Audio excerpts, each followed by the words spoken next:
Hello everybody, it is Wednesday, so I'm so glad to see you. So today's psalm is all about the city of Jerusalem, and uh, it seems like forever ago, but at the beginning of 2020, I actually, with Loida and Jim, took a trip to Jerusalem.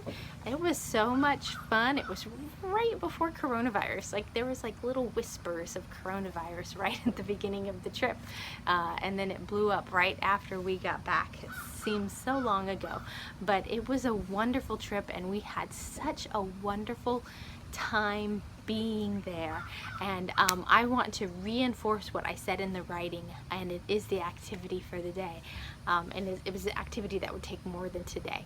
I encourage each and every one of you to read the book The Lemon Tree. It was recommended to me by Sandy Madsen, a church member, and it talks about, or it tells the story, true story, of the situation in Israel between Palestine and Israel.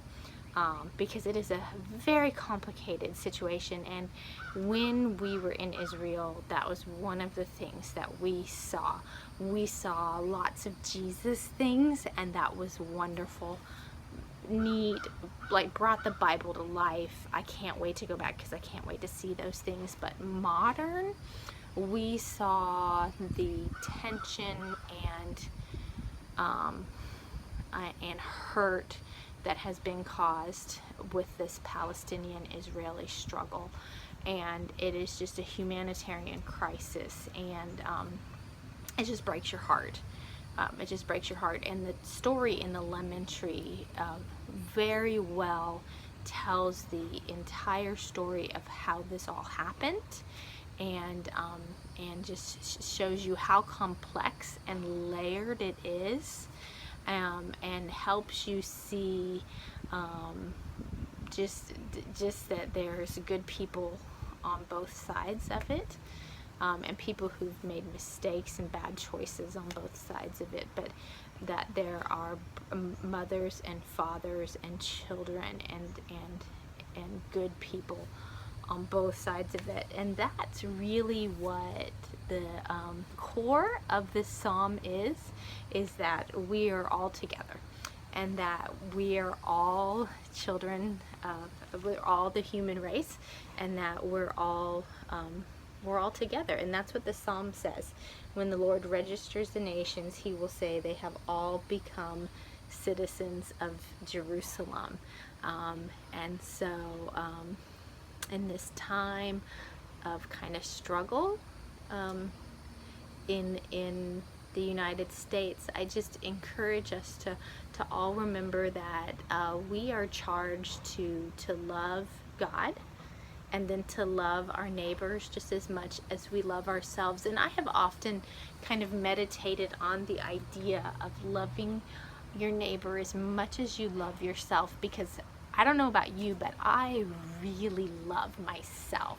I mean, I love my kids, and I love my husband, and I love God, and I also really love myself. And when I think about like the like how far I would go to protect myself, and to like make sure good things happen to myself, like to make sure that I'm fed and clothed and have a house and have nice things, I said that's a lot of love. I love myself a lot, and the command is to love your neighbor as much as I love myself. That's a lot of love, and I have to be honest, I fail at that. I mean, I fail at that much love. I mean, I fail at loving my friends that much, because that's a lot of love. Because, you know, like, I want to buy myself a new iPhone. I don't want to buy my friends a new iPhone. But, you know, I want to buy that for me because I love me. I mean, so that's a deep love. It's a deep, deep, deep, deep sacrificial love. And so I've often meditated on that, and think that we all need to love deeper. Every time you think you're loving your friends enough, you need to love them harder.